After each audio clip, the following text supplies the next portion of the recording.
Hi, everybody. Go ahead and get started here. My name is Josh Luth. Welcome to today's high dimensional webinar for Flojo. I'm a data scientist here at Flojo, BD Biosciences Informatics. You see my email there, joshua.luthi@bd.com. You feel free to send me an email there after the webinar if you have any questions. Also, the general flojo@bd.com. There's another great resource, connection, tech support, any kind of questions you might have about Flojo. Throughout the webinar, if you have any questions, feel free to enter any of those into the chat, and I'll try to answer those as we go along.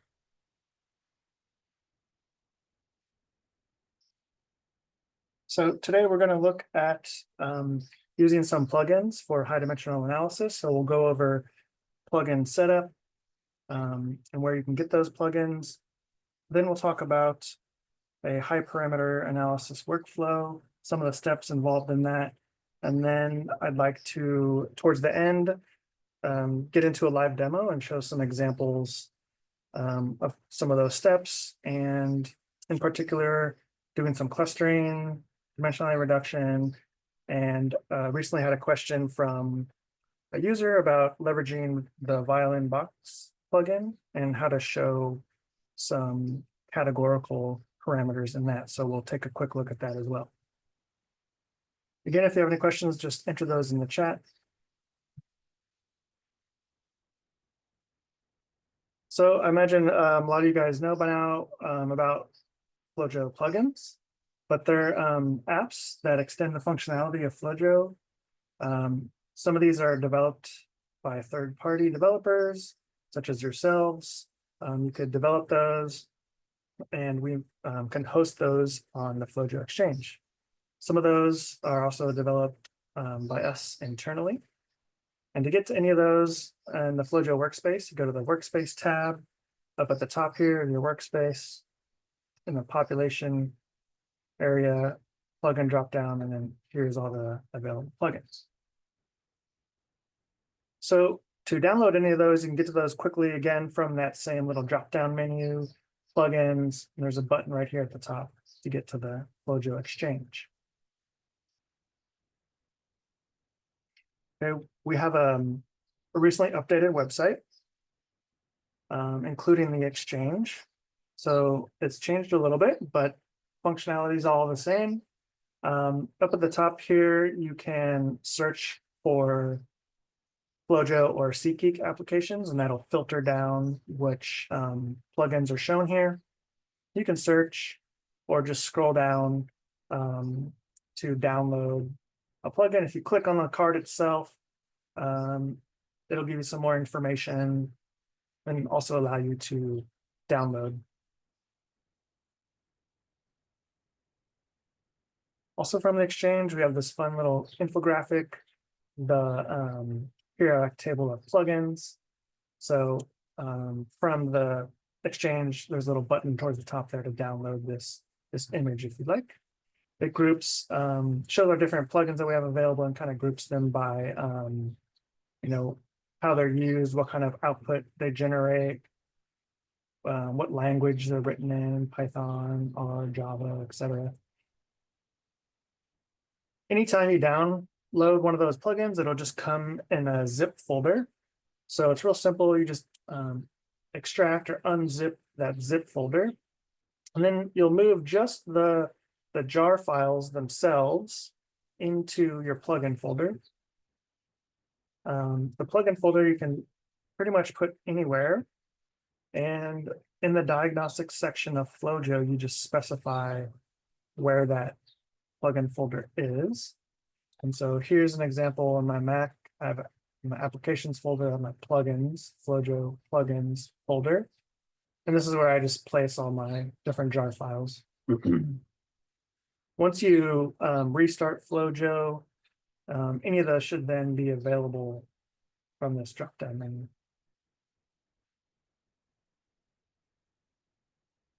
If you guys aren't aware, there's a plug-and-play bundle. This really simplifies the setup process for using plugins. especially this one's designed for R-based plugins. So any of those plugins that run in R, like with the list you see here, FlowAI, FlowClean, FlowSum, all those require R to be installed. Some extra dependencies if you're on Windows or Mac, and then you install the packages. Well, this bundle contains all that already. So it contains R, all the R packages you need, and then a lot of these standalone plugins, and it's just one jar file, put in your plugins folder, and they're all available. If you have any of the standalone versions of the plugins, like FlowAI or FlowClean, for example, and those exist in the bundle, you'd want to remove those standalone plugin jars from your plugin folder and just use this bundle itself. Keep an eye out because we're having an update for this bundle pretty soon, and it has updated version of R, so it's R44, the latest versions of all these standalone plugins, and then some updated newer plugins like Flow Cut, UMAP, there's Fast Phenograph. So some of those other new updated plugins will be in this new bundle. So right now I'm showing version 1, but we're going to release a version 2 here shortly. So again, keep an eye out for that. Right now it's only available for Windows OS. So if you have Windows OS, definitely take advantage of that new bundle. Setting up R on a Mac is usually pretty straightforward and pretty simple. So right now we don't have the bundle, but fortunately for Macs, it's pretty simple to set up and get going with plugins. Again, if you have any questions, like during the process of setting up any of those plugins, definitely just reach out to flojo@bd.com. We're happy to either troubleshoot or get you, set up so you're ready to go with any of these plugins. Okay, so we talked about plugin setup, and now we'll go through some of these more slides talking about high dimensional data analysis. So what are the basic goals of any data analysis? Well, first, we're going to define some populations, and typically this is just by gating within Flojo using a graph window, the different types of gates, and identifying populations that way. We also want to visualize those different phenotypes, and those are done real easily in Flojo through a graph window or adding into that information into the layout editors and maybe generating a batch report. Finally, we want to enumerate some of those differences between the samples or conditions. And to do that, again, we could use things like table editor or different batching features within Flojo.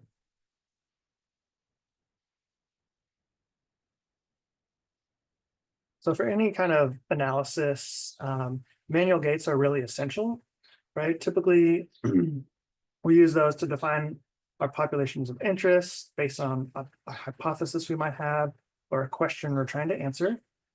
Again, this is real easy in Flojo as we have a big variety of different plot types, pseudocolor, contours, dot plots, and different gate types that we can leverage to identify all of our different populations. Manual gating can also be challenging and introduce biases. When we have a small panel, for example, there aren't really many combinations of these different phenotypes or plots. So something like this, 4 parameters, is pretty easily gated and to identify populations. But when the number of parameters starts to increase, right, we're getting up to 8 parameters here, the combination plots now grows and we're up to 28, making it a little bit harder to kind of find those phenotypes and define gates for all the samples that work well. And with newer high parameter instruments, we're now upwards of 30, 40 parameters, which results, in almost 500 different plots here. And if you were only to gate for what you really knew, it would be pretty subjective and you might miss something important hidden in the data itself. So trying to gate and define all these populations here could really take you hours, right? So we're going to need some kind of better, quicker way to crunch through a lot of this data. And this is where we can leverage these different algorithms that can help us define these distinct populations present in the data in an unbiased way and often in a fraction of the time.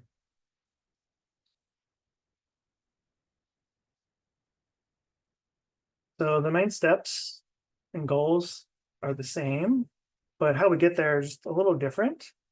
So here with defining population step 1, instead of manually gating, we can leverage some of these different clustering algorithms to define populations.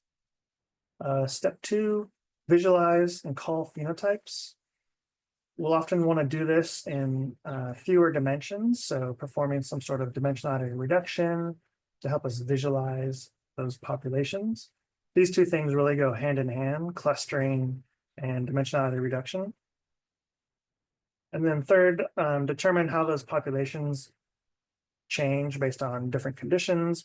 And one way to kind of visualize this is with Cluster Explorer. This is from Cluster Explorer heat map. We can see all the clusters, expression levels for all the different markers, color mapped. And then on the right here, we can even add additional categorical columns. For example, like stimulation conditions, stem or no stem, and see how those change across the clusters.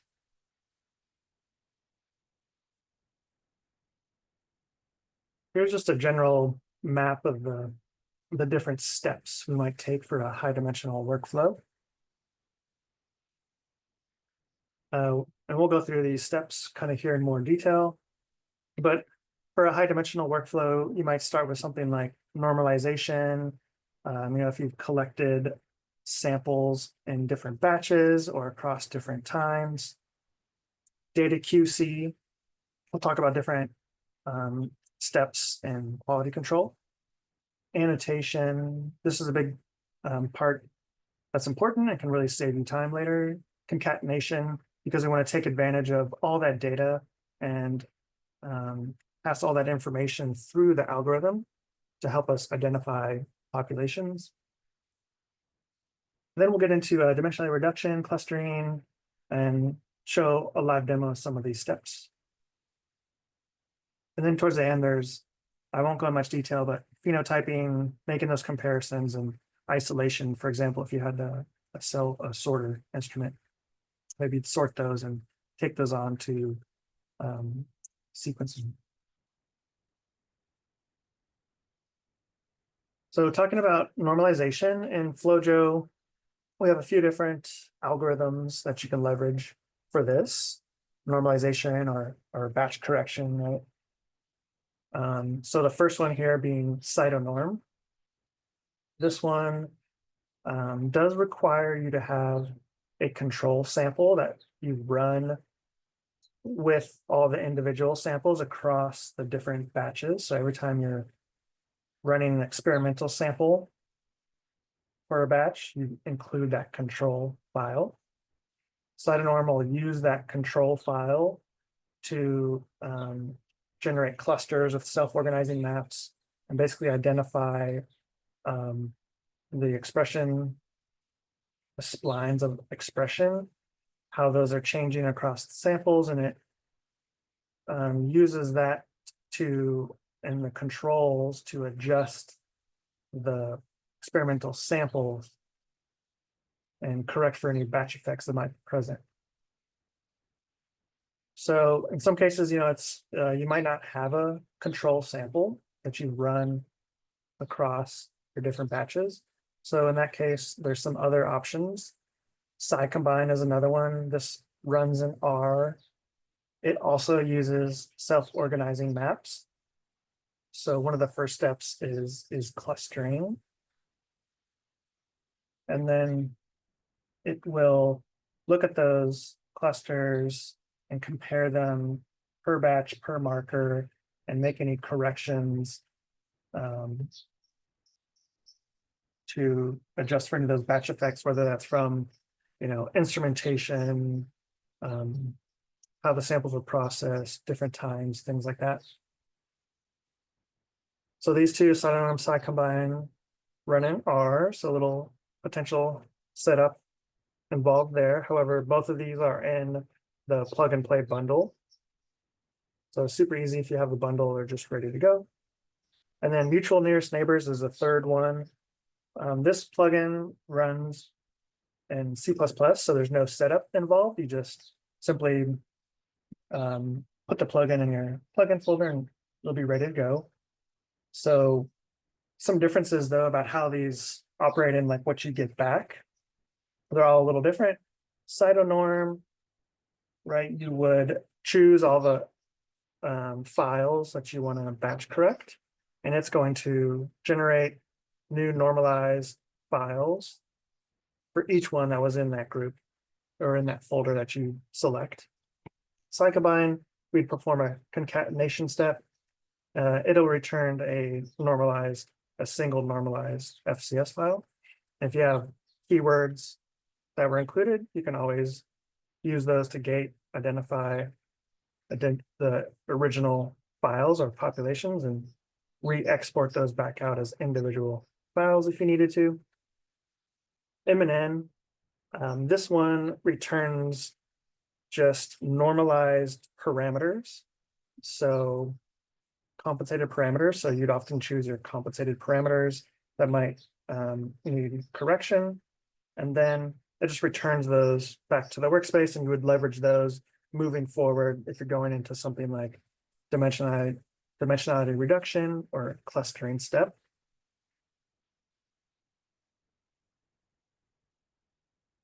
Compensation is also a key to any high dimensional analysis.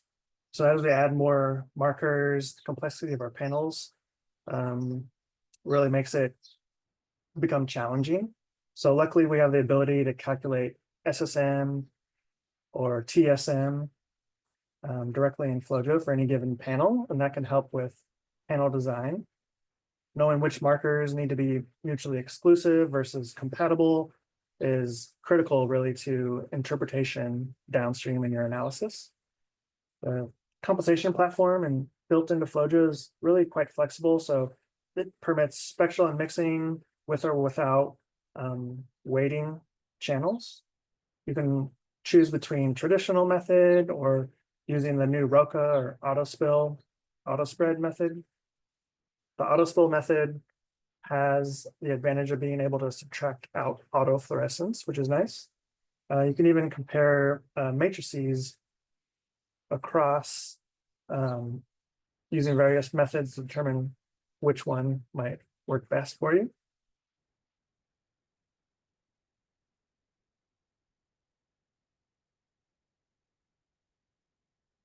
Then getting into data transformation, this is also an important step.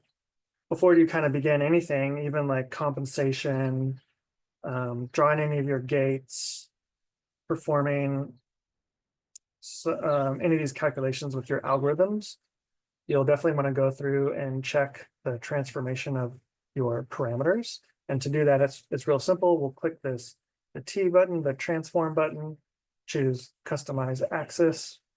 We'll get to the transform window. And from here on the right, we can choose from the list of available parameters and adjust the transform here. Here we're showing, right, a bi-exponential transform. So we just want to make sure nothing's really off axis. Things aren't overly compressed like we're seeing here.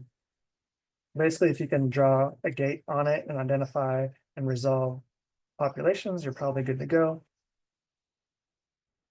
But again, the transforms are important for getting into leveraging these algorithms. So it's definitely an important step to verify all these transforms before you begin your analysis.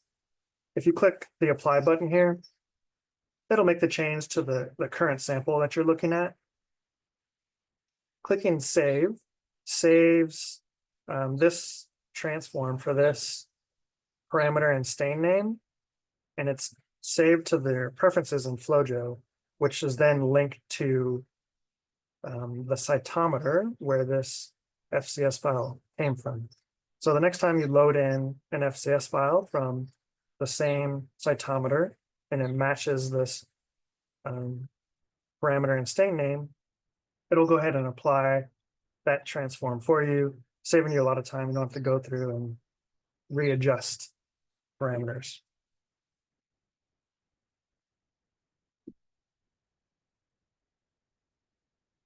Okay, regarding the quality control cleanup step, this is typically done in about 2 different steps. The first one, we'll use some tools to help clean up the data automatically. All right, we're looking at Flow AI, Peacock, Flow King. Now there's also a 4th one called Flow Cut. Those are tools that remove cells affected by clog or air bubbles. When you run the plugin, it'll generate 2 new populations in your workspace: the good events and bad events population. And we would continue on to the next part here, manual gating off of those good events that are returned back to the FlowJo workspace. And this is where right, the manual part will get into removing debris, doublets, dead cells, getting into lineage gating. All right, so here first we're gating on a subset of cells, and then removing doublets and debris are looking at size and scatter parameters. If we have a viability die, we'll gate on and often just want to look at our live events. Then getting a little bit deeper into the gating, right, we'll start to focus on specific subsets of interest and gain more resolution. So here we're seeing like we're gating down into CD4, CD8 T cells, monocytes, B cells, and NK cells, and so on.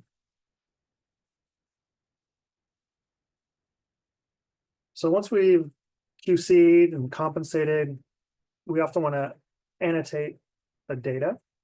This step is important and it really results in good efficiency downstream, and it'll allow you to cross-compare different experimental variables really rapidly.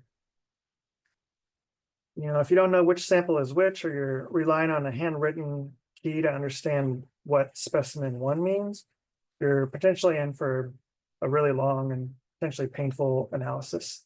Keep in mind that there's tools to bring entire spreadsheets of data like this into the workspace. So here we're looking at the plate editor tool. So you can leverage this to bring in and annotate the files in your workspace. And these keywords ultimately just get converted into parameters. And those parameters, right, can be gated on like we're showing here. And you can also leverage some of these in different plugins as well.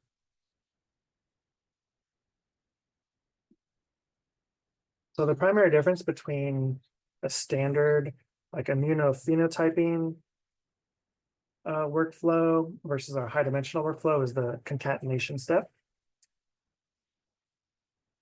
So we want to merge all of our samples into one file before we can really run high dimensional tools, just due to the nature of how these algorithms work. We'll usually combine this step with downsampling, and that will standardize the number of events from each different condition.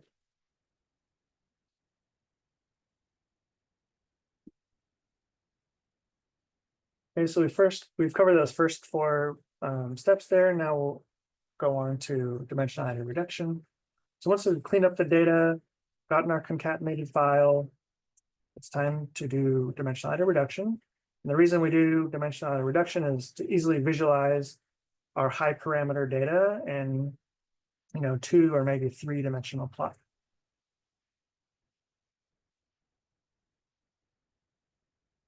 So in general, each island here is represent a distinct cell phenotype. So events with similar multi-dimensional expression pattern grouped together within the T-SNE plot here. So we can see B cells grouped together in the areas of the plot. And there's many different dimensionality reduction algorithms available in FlowJo. So we have tsne, UMAP, there's TriMap, and then EmbedSum has a few different ones. So the main EmbedSum uses self-organizing maps. And then there's a couple versions of EmbedSum. One uses a tsne points, and then the third one uses UMAP.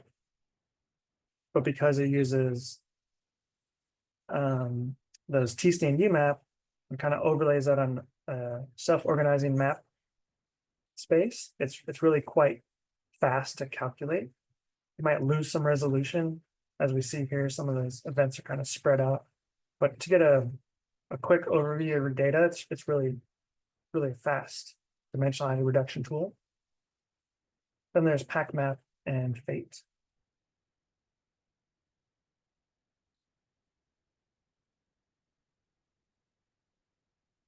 These two, tsne and UMAP, are the ones we see used most often. And so tsne is like T distributed stochastic neighbor embedding, and UMAP stands for uniform manifold approximation and projection. We have tsne, which is native in FlowJo, and UMAP that was downloaded as a plugin.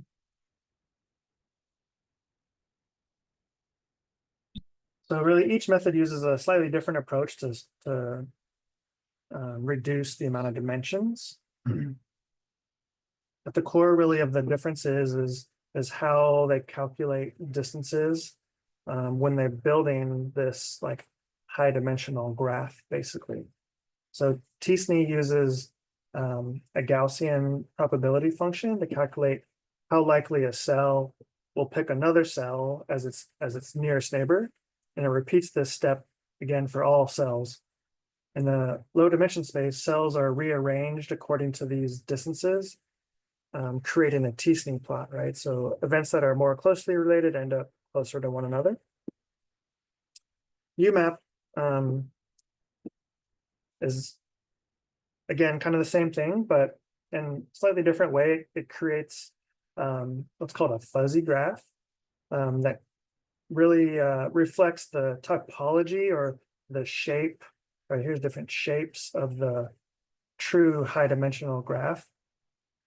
It calculates weights of these different edges of the graph. Then it builds a low dimensional graph, kind of mimicking this fuzzy graph. And the foundation of this is from the nerve theorem. And that tells us that a subset of points can accurately reflect the topology or shape of a graph of a given set of conditions.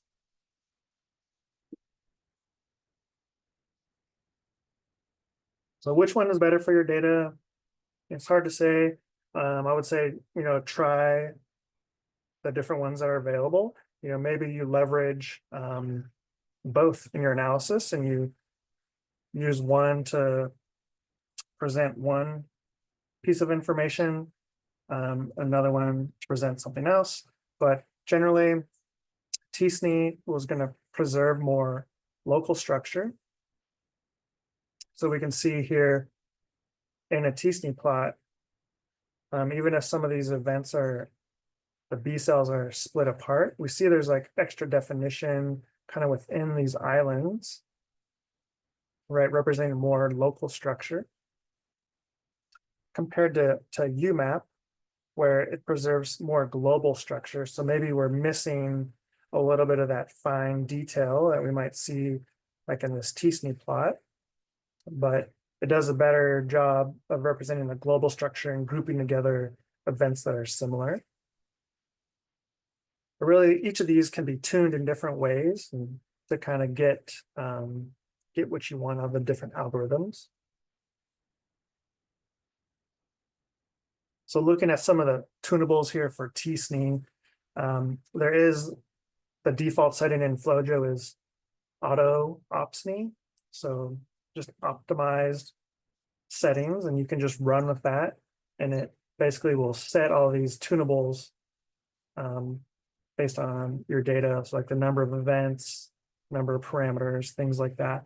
if you wanted to adjust any of those, these are the things you can change, right? Perplexity, right? That's related to the number of nearest neighbors that's used in the learning algorithms. You can view it as a knob that sets the number of effective nearest neighbors. Learning rate's another big one. So how fast you kind of get to a solution. If you have a small value for learning rate, it's going to make small gradual changes per iteration. So it's going to be slower. If you set that learning rate to something larger, it's going to make larger changes and it'll go a little bit faster. And then for nearest neighbors, there's a couple different methods there, exact or annoy. And then for the gradient descent algorithm, the traditional Barnes-Hut versus Fitz-me Fourier transform. So this Fitz-me typically runs a little bit faster if you have high parameter data. And then looking at some of the tunables for UMAP, we have nearest neighbors. So a low number will try to preserve more of the local structure. And a big number tries to preserve some more of the global structure. A general, good overall view is setting the nearest neighbor's value of around 20. And then minimum distance, this controls how tightly the final data points are packed next to one another. And then number of components. So UMAP, right, you can choose to return back more than just two parameters. Right here, we're looking at like a UMAP X and Y, but you could ask for 3 components. And so it could return back a X, Y, Z, and then you could plot that in 3 dimensions. Basically, if you had, for example, selected 10 compensated parameters in UMAP, you could ask for up to 9 different components back from UMAP. You can't ask for more than what you feed in, but you can ask for less. And sometimes it's the third or fourth one is really nice to kind of just pivot, get a different view of this UMAP embedding.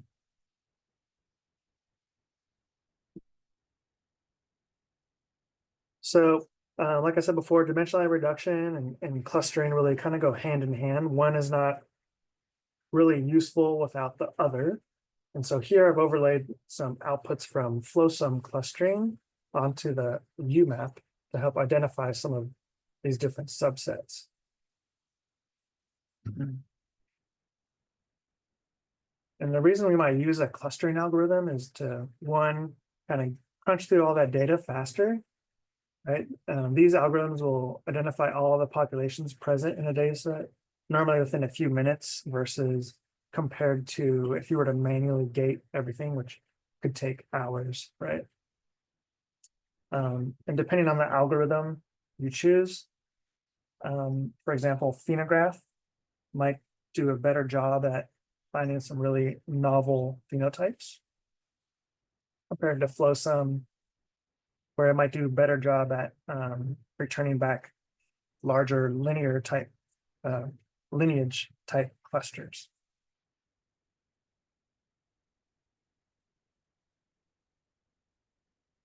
So there's a couple different types of clustering algorithms available within the plugins we have. One of these being supervised clustering. And so the biggest difference between supervised and unsupervised is the type of data that's used. So supervised learning uses labeled training data, and unsupervised learning does not.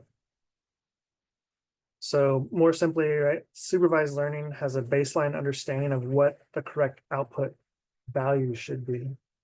For example, like Elastigate algorithm, this one attempts to mimic the way an expert analyst might interpret and ingest your gates on 2D plots. So you've already gated through one sample. You can use Elastigate and apply those gates to other samples, and it adjusts them automatically for you. And then support vector machine. Again, you've performed some gating ahead of time, and that one will auto gate and try to identify those populations of interest based on those previous gates that you've done. Then getting into unsupervised. And these algorithms identify patterns where you don't have any predefined label, right? You're just passing raw data essentially. So in flow cytometry analyses, these algorithms can categorize cells based on their characteristics, forming detailed representation of the data and facilitating discovery of those novel cell populations. And these are some of the plugins available in Flojo for that X shift. Uses fast KNN and density estimations to identify populations. Phenograph creates a nearest neighbors graph and identifies communities based on Louvain clustering. FlowSum really fast and uses self-organizing maps. And T-Rex is another type of like density-based clustering, uses DB scan.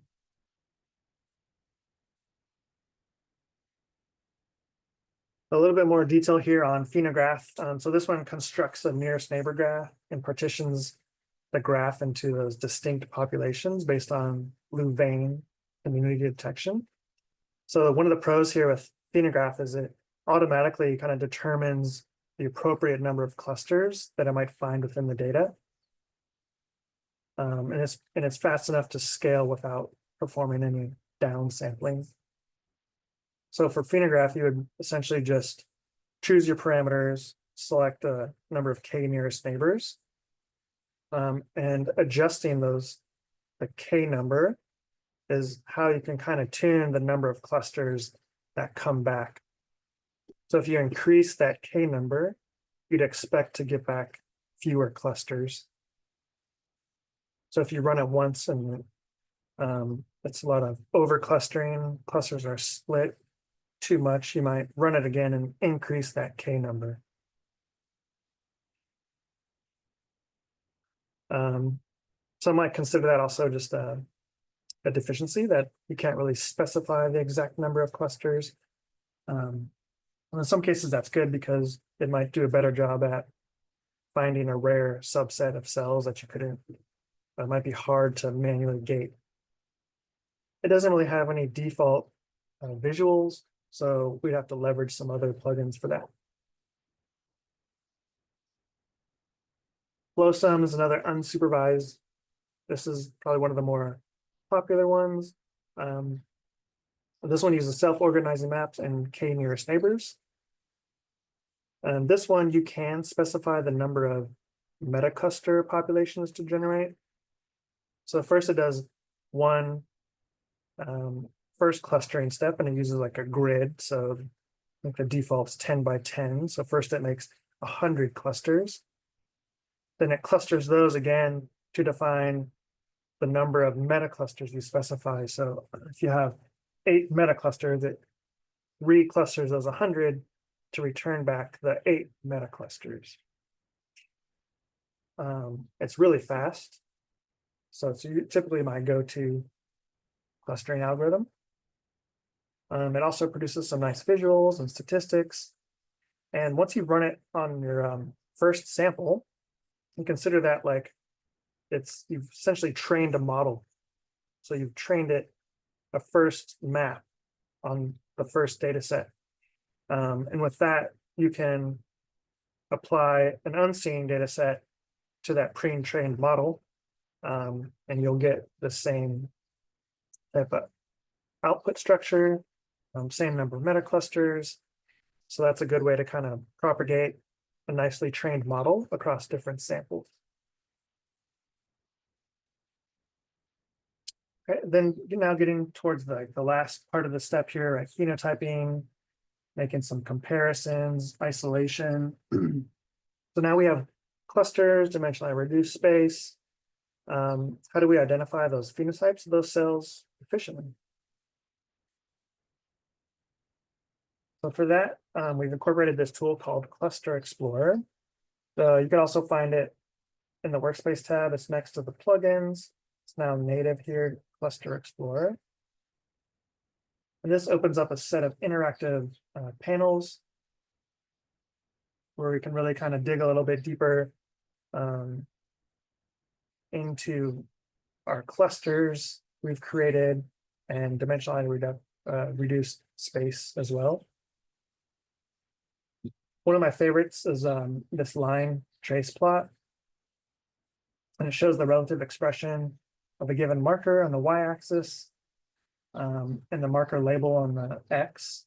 It's extremely handy because you can even further gate on these markers to isolate cells of interest and generate populations back in the workspace.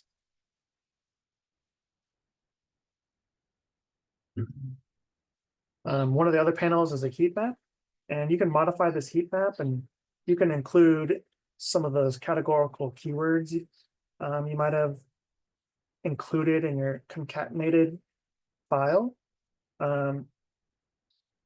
And here we can see in this heat map space, right, how these populations are skewed towards one condition versus the other. So these are the clusters, the different clusters, and we can see how these 6 through 14 are more expressed in the stimulated condition versus the no stim condition. Any of this information here can be exported in table format if you want to look at the statistics.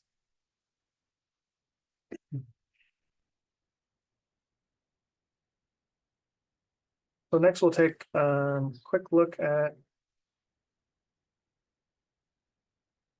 a live demo and I'll load in some files in Flojo here.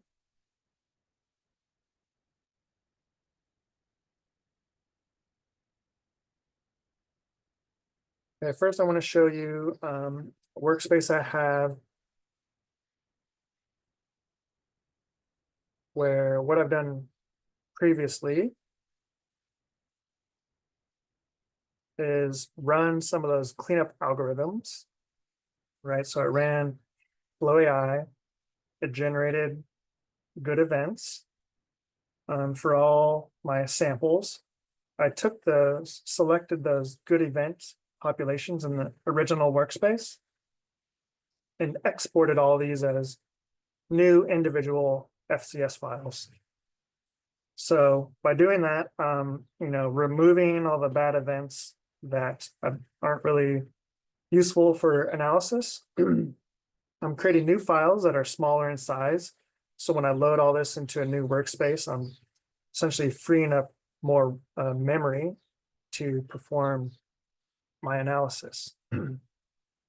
So from those good events, I then began my gating. Okay. In addition to the cleaned up data, I've added some keywords into my workspace. One, just an ordering keyword to kind of keep track, sort them in a particular order that makes sense to me. There's time points. I have 4 different time points and then 4 different tissues as well. Lymph nodes, spleen, blood, liver. Then, right, I downsampled and applied that to all these files. If I right click, I can select equivalent nodes. And then I wanted to show you here this concatenation step, some important things to consider here. So if I want to include these keywords, because I want to leverage those later in clustering, dimensional reduction, I'll come here, choose those additional parameters. Right, order, phenotype, time point, tissue. And one key step here is to uncheck this box that says spread distribution of keyword data. I want to remove that spreading, and I want the values in the new file to be, single integers. This artificial spreading adds some random noise, and while it looks nice, if we're trying to represent nice Gaussian shaped populations, that's fine. So maybe you perform a concatenation with the spread, and then if you would do another one without spread, because you're going to use that file in some of these plugins, whether that might be ViolinBox, combine, or mutual nearest neighbors, because you can do batch correction. Like those particular plugins, you don't want any spread added to your keywords, so you would remove it during the concatenation step. If you didn't downsample here in the workspace, you can do the step here, include no more than, and it'll downsample everything when you concatenate. I'm gonna skip that because I've already got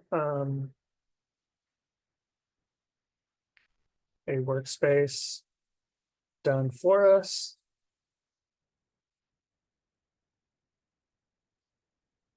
So this is the same data concatenated. I'll show you. Here's the time point keyword, tissue. So I've dated on those and labeled my different lymph node, liver, spleen, blood.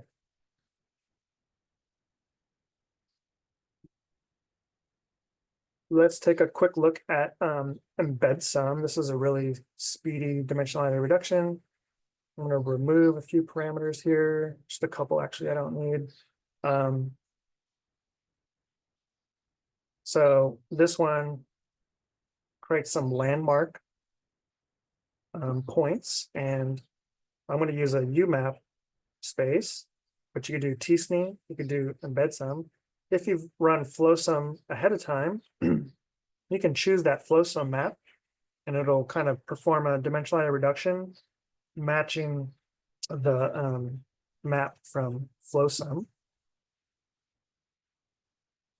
You can also do supervised embedding if you say have clusters and you want to perform supervised UMAP.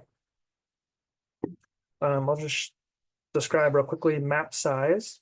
So embed sum right now, I've selected the entire data set, which is almost 93,000 events. But the map size, what it'll do will, you can change this, right? So maybe 10,000. And what it does is it downsamples the 92,000 to 10 and generates a UMAP with these 10,000 events.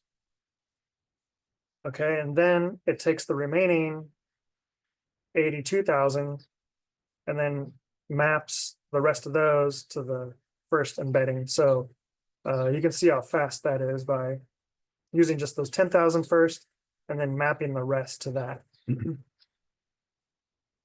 This one has some smoothing applied, so it's maybe not as crisp as just like a traditional UMAP, but you can increase that map size. So if you were to run like embed sum, I think we can go up to like 25,000. It'll make a really nice crisper looking UMAP if you have a larger map size. But for the purpose of what we're doing, this is fine. And then same kind of thing here, maybe we run, so here I have fast Phenograph. Remove some markers. I'm going to bump this up a little bit, the K number. So increasing, again, we'd expect to get fewer clusters returned back to the workspace. This one here, fast Phenograph, has an option for the number of threads to use. I'll go with 4.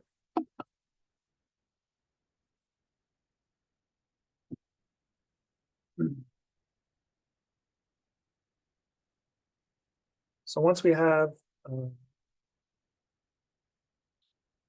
that return back, we'll get our clusters back in the workspace. This one found 23 clusters. Okay, and then what you can do is like overlay, if you wanted to, not overlay, sorry, apply any of these to the different time points if you wanted, or visualize that in Cluster Explorer. I recently had a user asking about leveraging ViolinBox, so I wanted to demonstrate that for you guys because, again, here we have a keyword that I created during the concatenation step called tissue. And maybe I want to generate some violin plots looking at expression levels across the different tissue types. Well, if you create a keyword like this during concatenation, you can leverage that in ViolinBox, for example. So let me show you how to do that. So I will again choose the compensated parameters that we want to display. And then down here, this is optional, but you can choose a categorical parameter. So categoricals might be something from clustering. So like fast Phenograph, for example. If you wanted to view the clusters cross markers in ViolinBox, you would choose your clustering parameter. But here I have tissue, which I annotated my data with previously. So I'll go ahead and run this. So now what we can see is here's just a table of those different tissue types and the expression levels for the different parameters. And I can go to heat map. I'll click just refresh to just quickly kind of generate a plot here. At the bottom, you can see the text, and there's some options here in ViolinBox if you wanted to like adjust the rotation of that text at the bottom. You can adjust any of that and click the refresh and tune it how you like. And then say we go back here and I'm going to download a PNG file. And then this just went to my downloads. And we could add these PNGs directly into the layout editor. Okay, and kind of capture that heat map from ViolinBox.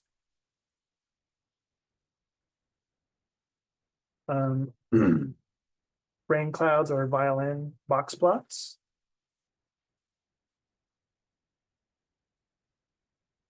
So here initially it's going to just show us all the markers that were selected when we started the plugin. You can come back up to the data tab and say maybe we're only interested in maybe CD 127, 56, and KG.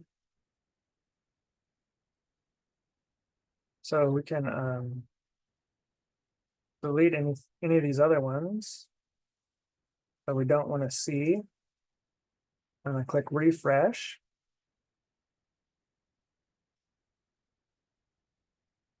We'll just have a view of the markers of interest. If I wanted to rename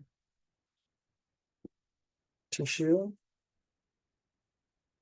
refresh. Now we have labels down here, tissue, log expression. We can rotate. Want to view them this way. We can add in boxes if we wanted. Going back to the options, if we wanted to adjust the scale a little bit and go see more on the negative, you can make an adjustment there. There's also a dark theme. Maybe you want to see it dark. Again, download This one will create a PDF.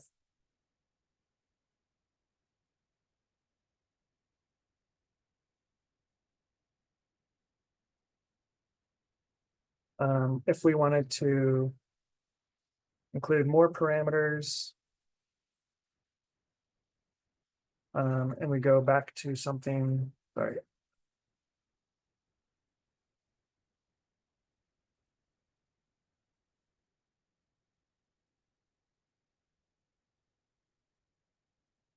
Right now, everything's grouped by our categorical parameter, right? The tissue type. We'll maybe want to group them by the markers instead, the different parameters. So we uncheck group by. And so now we're seeing all the blood samples across the different parameters: lymph node, spleen, liver.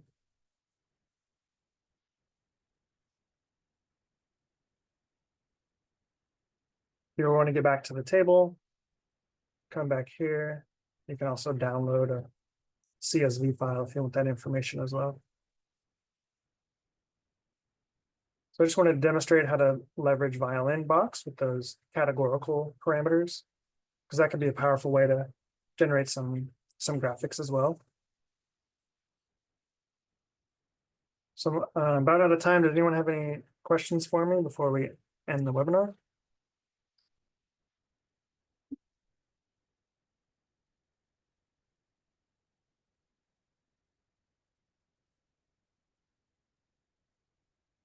Again, if anyone has any questions afterwards, feel free to send an email, flojo@ud.com.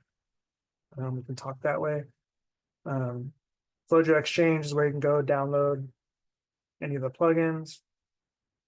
Docs.flojo.com is where we have our searchable documentation. And then Flojo University has a lot of nice short videos on how to do these different things in Flojo. So a lot of good resources there as well. Okay, everyone. Well, thanks for joining today. Hope you enjoyed the webinar, and we'll talk soon.